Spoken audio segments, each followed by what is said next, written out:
Yeah, without passion, I don't think we will be in this field in the first place. I don't think I chose filmmaking. Filmmaking chose me. Welcome to the One Day at a Time podcast, where we take things one day at a time.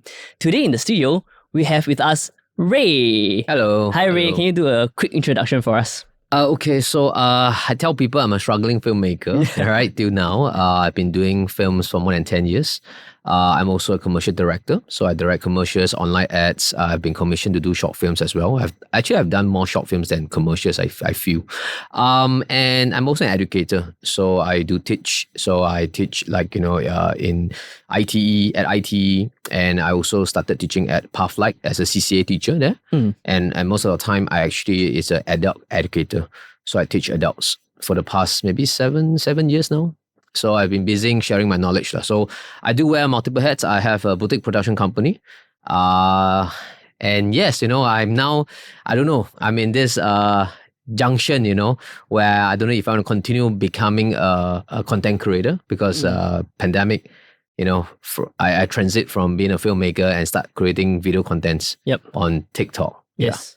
Yeah. And you're doing pretty well there also.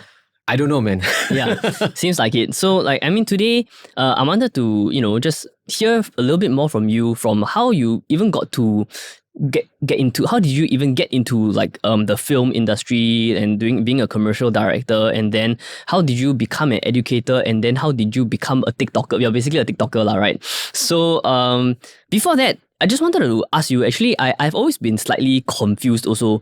What does a director actually do? What is the full job scope? Because the director seems to be the pao ka liao guy, but what is the because I didn't go to film school, right? But what is the actual role of a director in a film or a commercial or a TV program? Okay, when you mention film director is pao ka liao, not true, because I think content creator is pao ka liao. I think that one, reserve it for content creators, right? I think a film director, in my perspective, it's like the captain of the ship, right? Director actually use their mouth because they are trying to communicate their vision, right? So directors are visionaries. So they have a story to tell. So basically, they communicate with all collaborators, be it, the head of departments, like the DOPs, the art directors, the production designers, and especially they are directors, so they direct people to try to achieve their vision. And, I always tell my students, only the directors speak to the actors, because actors cannot be getting all direction from everyone. So actors have to take direction from directors. So I hope I give you a quick nutshell of what directors do. They are like the captain of the ship. Right. They tell people, let's steer left, and everyone will tell them, okay. I mean, the crew, right, will say, Captain, if you're going to continue to steer left, we will hit the rock. And then the directors will then have to take in everyone's suggestions and their expertise and say, okay, you guys are right. Maybe I should steer back, yeah. So this is the part that I really want to understand also, because based on what you have described is kind of what I understand about a director as well. But being able to direct, does it mean that the director have to be somewhat good at every single aspect of what filmmaking is? That means the guy have to learn how to gaffer, have to learn a DOP, have to learn how to act a bit, so that the guy can direct the actor, the DOP, the colorist and whoever, right? It's very tough to be a director because you have to know so many things. I would say yes and no. Maybe perhaps you are right in some areas where the directors have to be a jack of all trades, right? But master of none. I guess it's good to know a little bit about the visual storytelling, but directors doesn't have to really know how to the technicalities of the camera stuff. He knows what sort of looks he wants to go for. So he really can't be a master of everything. If not, then, he wouldn't have time to hone that craft of storytelling. So perhaps, my perspective would be, maybe I'll give you an example. I always tell this, to all my students. Director might not know what they want, all the time. So sometimes it's like, I don't know if I should go for blue or red. Sometimes they're conflicted, right? But they do know what they don't want. I don't want pink. I don't want, green or something, right? So directors then is filmmaking, it's a collaborative process. So you have to really trust your teammates, your collaborators. Like, for example, a lot of times, I'm not good with colors. I'm not good in styling, right? So I look at my stylist and say, which one, would you prefer? Which one is your suggestion?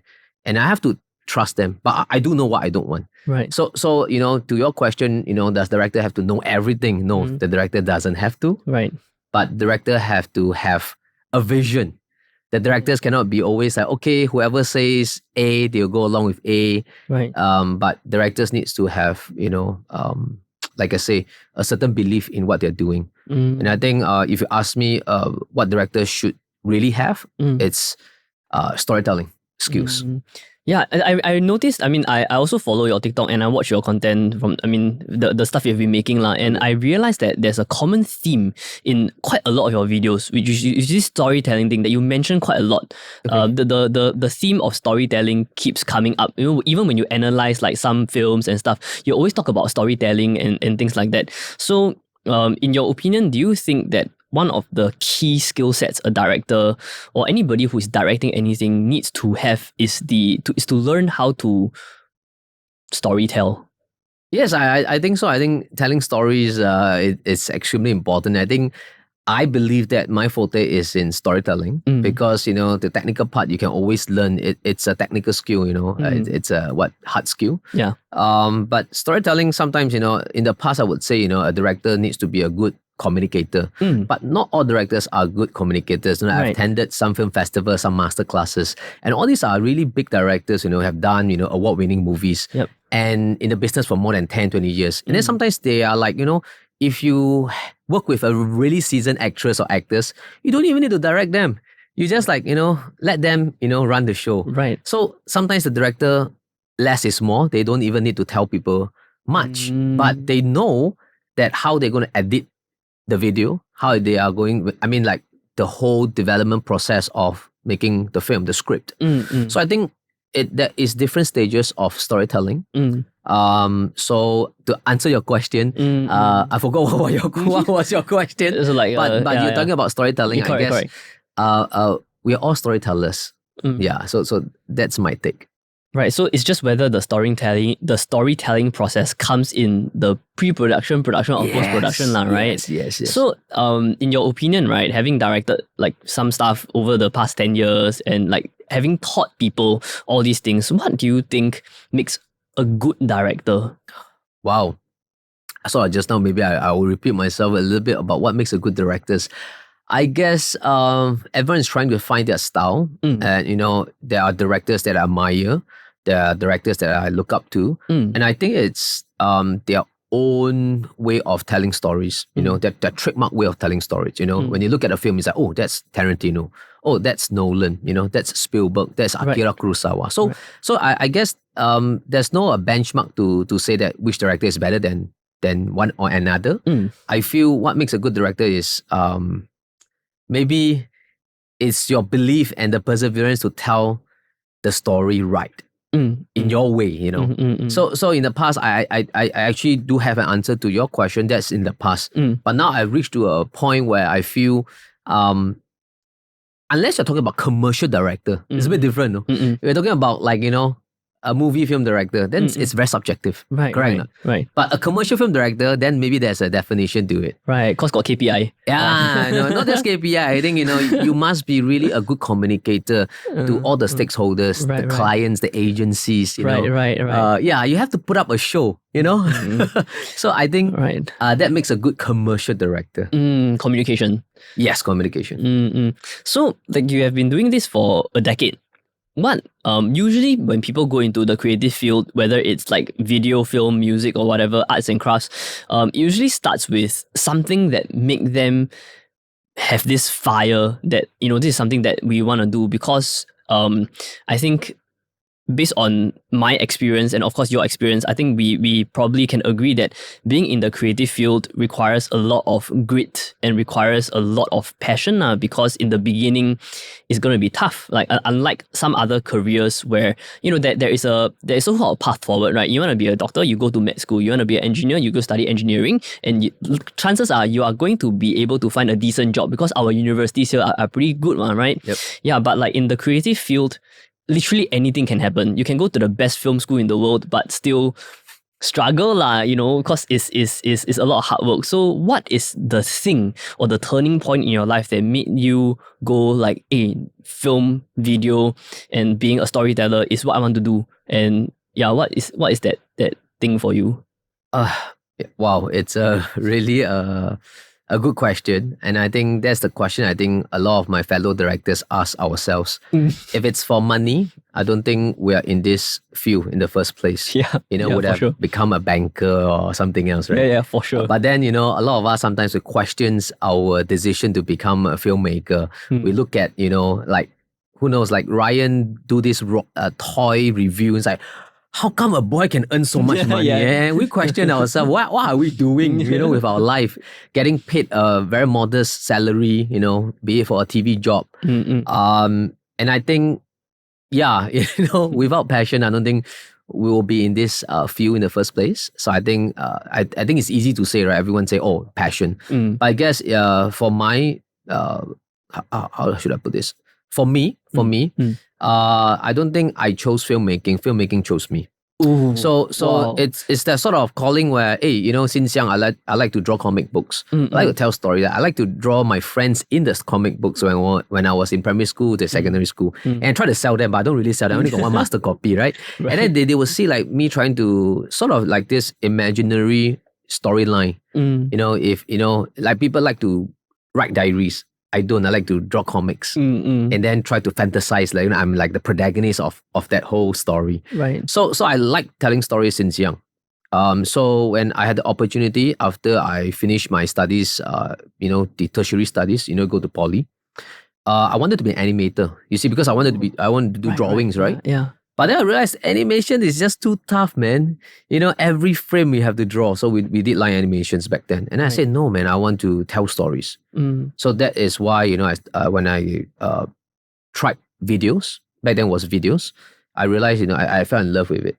So I think that was what started my journey as a filmmaker. I see. So like you started drawing and then, like you went on this whole thing where you realized that actually it's not video or filmmaking. It's really storytelling for you. Yeah, I think so. It seems like it at least. Right? It's really, is that why you sort of decided to teach as well, to kind of pass on so-called, I guess, what you have learned in storytelling and hope that more people can tell their stories, tell stories? Wow. Okay. Don't want to shatter dreams. As much as I would like to put it politically correct, I think how should I put this? How maybe the question is how I become an educator, right? Yeah, correct. So I came back from Australia. Went to Australia to further studies in film and TV. I came back. Someone offered me to do a adjunct at ITE. Right? I said, oh yeah, sure. At the same time, I was making telemovies. I came back. I was lucky. No, actually, I came back. I make a short film, and then it won a local competition that got the attention of some production company. So they're willing to give me an opportunity, a shot to direct some stuff. I've been knocking at doors to get hired, but I realized, wow, it's not what I have expected. Having some accolades when I was studying in Australia, right? From my short film, so that opportunity came to teach at IT as an adjunct, and it didn't stop till now. I see. So it wasn't something that I was looking and pursuing, Right? But it was just coincidentally, I fell in love with it, and to be honest about this, and I think a lot of my fellow peers might agree with me, is that the filmmaking journey, if you're a freelancer, doesn't pay bills consistently. Right. And I think the education part helps to diversify your revenues, your income, right? So the education part for me, it's sort of like my side bread and butter. But because of pandemic, this educator thing became my main source of income. So that's why, I become a creator. Like, I don't earn much from being a creator. Right. So we have to think about our bread and butter first. But again, sharing knowledge is something that I enjoy. But more than that is I become better at my basics because you're teaching a lot of basic stuff. Right. So yeah. Yeah, I think maybe for a lot of people in the creative industry, maybe we walk a similar path as well lah. So I can feel like I can relate to what you're saying. Because even for me, like my whole life, I've been doing marketing and music, and one day I just got a call from SP to ask to teach adjunct, and of course I took the opportunity, right? And it's been 5 years since, and it's the same thing now. Of course, like they talk about diversification of income, which is very important, but after teaching at different polys and different schools for like almost 5 years, right? I realized that, teaching is also damn freaking hard. It very okay. I mean the only reason why I'm still in it is because I have developed a passion for teaching also, which I'm sure you have. Because if you don't have the passion for teaching, right, it's actually very draining. After every 2-3 hour class, right? Wow, I'm so drained. Like it is very not just physically tiring, but mentally tiring. Because sometimes you question yourself, like, hey, wow, I say this thing to this student, what will he or she do? Did I like motivate him or her, or did I destroy his dreams? So it's very stressful one. And I think even if you don't have that passion for teaching, it is not worth the pay on. It is very, very tiring, and like you must have some sort of passion for teaching also. Is that true for you also? Wow. You sort of like trigger the first few years, like yourself, of teaching was really draining. Sometimes I teach back to back, at a poly, I went to a poly to adjunct as well. And it's so draining, like you mentioned, you repeat yourself twice, and you're always constantly worrying the insecurity part of you, the imposter syndrome of you, whether the students are learning from you, this and that, right? Yeah. So, that was like the first few years, but I have overcame that. And I would like to share this with you, JJ, and of course, every educators out there who might be facing this burnout, maybe, is this. And it came from one of my mentor, all right? His name is Henry Co. It's Co, I believe so. Yeah, I hope I don't get the last name wrong, but Henry, all right? So he taught me this, and he said that if the horse is not thirsty, no matter how much you force the horse to drink, it's pointless. So wow, that was like a kai guang moment, enlightenment moment where I realized that you don't have to force yourself to make sure that every students learn. Those who want to learn, they will. And we were students ourselves once, when we were younger. So then it became more enjoyable when I was teaching. But yeah, it's a process, and because if I were to say that I've taught, to give you a perspective of the demographics I've taught. I've taught students on a spectrum now. Right. I've taught convicts in the prison, yellow ribbon. Right. So it's quite drastic. Yeah. I've taught, I mean, the youngest one I think is secondary school. Okay. And then all the way to adults and retarees. So like all demographics, I think I have touched on already. Yeah, the whole spectrum. Right? Yeah, the whole spectrum. And guess which one is the most enjoyable? For me. Wow, this is hard. Probably teaching. Like I don't know. Okay. Wait, let me guess. I'm guessing either it's the students who is on the spectrum, or the one that you've taught, like people who are used to be criminals and they're trying to better themselves. Ex-convicts, yeah. Yeah, ex-convicts, yeah. Well, you're spot on. You're spot on. So the most meaningful is actually at to students on the spectrum. But the most enjoyable one is actually in the prison, the yellow ribbon. I can imagine why, yeah. Why? I mean, I guess why. I mean, because, a lot of like ex-convicts, not even ex-convicts, some of us have done stuff that we have regret. Like we probably shouldn't have done that, and we are just trying to better ourselves. And when you have that mindset of learning and growth, you tend to be a lot more present. And when you are the student is present, the teacher is also very willing to share. And there's this dynamic. Like for me, that's what happens for me. Yes. Yeah. Yes. So that's my guess. You are an educator, so you know. Yeah. So if the students are willing to learn, they commit into it and they have fun, at the same time with all the restrictions they have, in the prison. You see that, they think out of the box, and, the end product speaks for itself with all these restrictions. So it's really enjoyable. It's very fun. Like, a lot of times people ask, which student is the most obedient that, definitely them lah. But in some way, there are also a little bit of mischief there as well. Yeah. That brings some fun to the lessons also. So yeah. Yeah, I think that's the hardest part. I always tell my friends that I rather the class is like super noisy. They talk back to me and they question me, rather than they just sit there and stare at me. And you ask any questions, then no questions. 鸟叫声. yeah. Oh, those is the most miserable ones. Yeah. So I mean, I get it. And I mean, you obviously have developed somewhat of a passion for teaching as well. Like, if not, you definitely, I mean, speaking from my own experience, which I think doesn't apply to everybody, but based on what you're sharing, there must be some sort of passion there. If not, it is impossible to do this because it's really just very draining to even with the mindset of, I do my best, I teach those who want to learn, but at the same time, as somebody who is somewhat of an authoritative figure in class, you still have that kind of responsibility.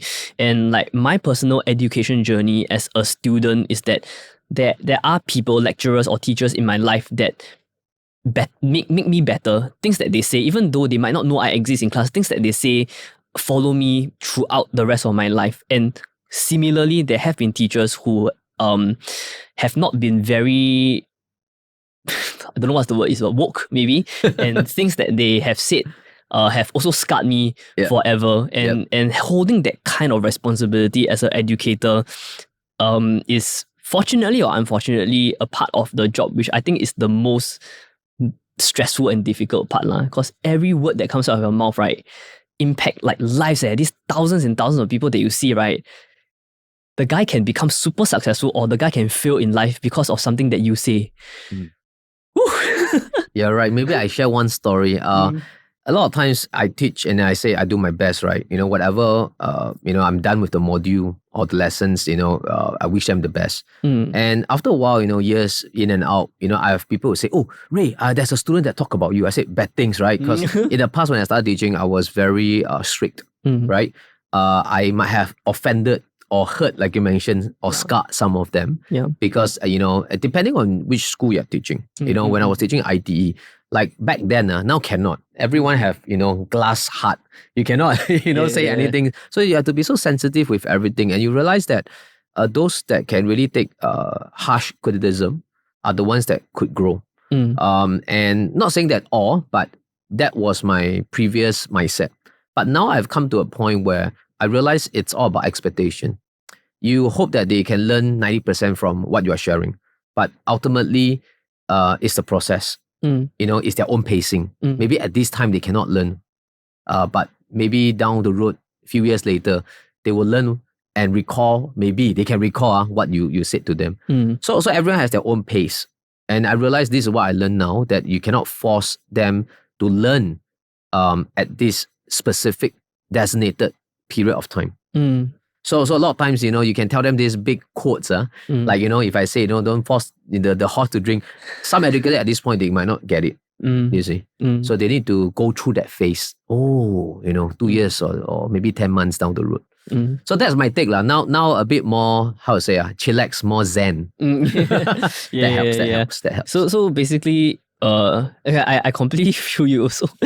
So essentially, like for how you see it, at least, like your role is to not exactly teach but it's really to be a facilitator and a mentor sort of thing, right? Like when they need help, you're there to try your best to help them. And if they feel like this isn't for me, then you just do their best to help get them through the module and they move on with their life sort of thing. Yeah, right. Then in some ways, maybe we can do better work as an educator that way, because we're not forcing people to learn things that they maybe don't have an interest in at this juncture in their life. Yeah. You're right. I saw this many years ago when I was younger. I think it was an MOE ad or something, or I read a quote from somewhere. I think educators are not meant to teach. They're meant to inspire. The true educator. So if you ask me, because if anyone can teach, nowadays all can self-learn. Yeah, true. Right? Absolutely. So I think educators are there to inspire. And I think that is the highest level you can do as an educator.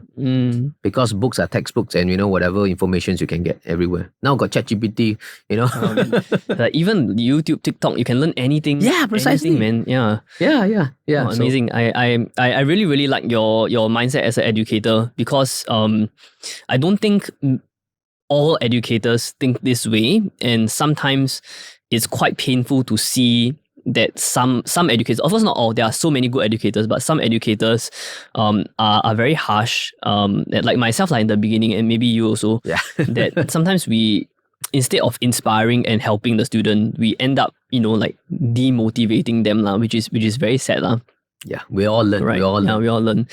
Okay, so you were making films, making videos and stuff, and then you went to teach and you found a new passion in teaching, and then during the pandemic you became a TikToker, right? You started to make TikTok videos, and they are pretty damn solid, in my opinion. They are Thank you. They are very well produced. You're obviously not using a phone. I don't think you're using a phone because the depth is, I don't think the depth is real lah. So how did you, or why did you decide to start making short form content?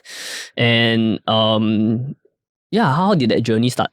Okay, I guess, I think before pandemic, I was trying to, because as an educator, you have to walk the talk, you see. You can't just tell people, make online content, and you don't make online content, So for me, it's every time if I were to teach something, I want to get my hands dirty. I want to experiment it. So even till today, TikTok platform is an experimental platform for me. Every platform is, because I'm an educator, right? So I'm not born to become a creator. So, but I'm born, I want to be a filmmaker. So that's very different, right? And so, how should I put this? Before pandemic, I already started doing videos on YouTube.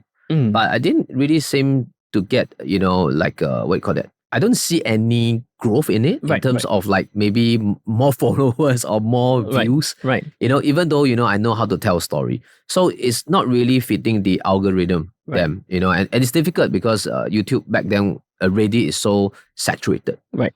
And maybe I should say how I got to do my first TikTok video. Right. I really been preaching to tell students, hey, TikTok, it's organic, it's great, for marketers and things like that. But I don't do it. And then one fine day I realized, okay, maybe I try, right? And then I realized, maybe the sort of content I put out on TikTok fits the algorithm back then. So I got some result. And then I think it's addictive, right? It's like, wow, you see some results. Hey, it's working. I try another one. It doesn't work. So I keep trying different things. So I just use my past work and I put it up. Like my past short films, I chop it up. Short films can be 10 minutes, but I chop out 1 minute, 1 minute, 1 minute. People get so angry, like, hey, can you just release the whole film? Hey, I say, wow, it's getting traction. Yeah. And if you think about it as a filmmaker, I think we want our works to be seen. Yeah. Because all these films are really quite dated, more than 10 years. Some films are done in 2007. I said, okay, I just put up a gangster film. And then people, were commenting. I think as a filmmaker, you want to feel that your films get watched. Yep. People comment on it. Yeah. So it feels good, to know people that they are watching your film. So that's how it kickstarted my whole TikTok thingy. But I would say my TikTok, like what you mentioned, JJ, oh wow, you think I'm killing it. Actually, I don't think so, because I think it's a one-hit wonder thing. Like you think you got lucky? I got lucky. And I think a lot of it is hard work and consistency, which I struggle. Because like I need to teach, I need to be a dad, to be a full-time creator, you really need to commit, man. Yeah, man. The effort is unreal. Unreal, man. Unreal. So I would say it's I always salute all creators like yourself. I said, putting, wearing so many hats to create content and uploading consistently. That is tough, man. Yeah, it is. I mean, but you did make something of it. I think I always believe that luck is a factor, but the quality of the content does make a difference. Like, I mean, if your content was like terrible, you wouldn't have 50,000 people following you on TikTok watching your stuff. Like, there must be a certain trait or quality to your content that people like make them feel like, I want to be a follower. I want to watch like Ray talk about films and life, like, because your content is actually quite, you're not like really doing film, and you're not really doing like lifestyle, you're doing like a bit of just being yourself. Everything. Yeah, you're just being yourself. Sometimes I especially like the content that you talk about just life things lah. You know, like your own experience and stuff, which I believe is one of the reasons why people follow you lah. I've been following you since you started posting. I didn't see like the film thing, but I've been following you since you started posting the, you know, you just sit in front of the camera and then you talk and then like all the supers and you like do the B-rolls and stuff. I forgot, man. Yeah, but maybe I'll share because I'm also now teaching TikTok. So these TikTokers who have like few 100,000 followers. So this is through another, it's Singapore Media Academy, right? So it's like this partnership with IMDA and TikTok. So, you know, so we got some insights from TikTok. I don't know whether this is confidential that I can say. Okay. But I won't say anything that's sensitive. Okay. But all I can say is followers don't dictate, you know, your content. Because on TikTok, it's a really different platform. Your content itself is the one that gives you the reach. Like, for example, you might have just 1,000 followers, but your content itself might travel. Your content might go a few 100,000 views, right? So I think the content is, so it's very different, you know, like maybe you're on Instagram, the followers matters.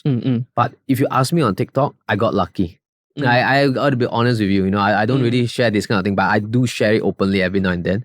Is that, you know, maybe you have one viral video. Right. And then your audience comes from different part of the world. Right.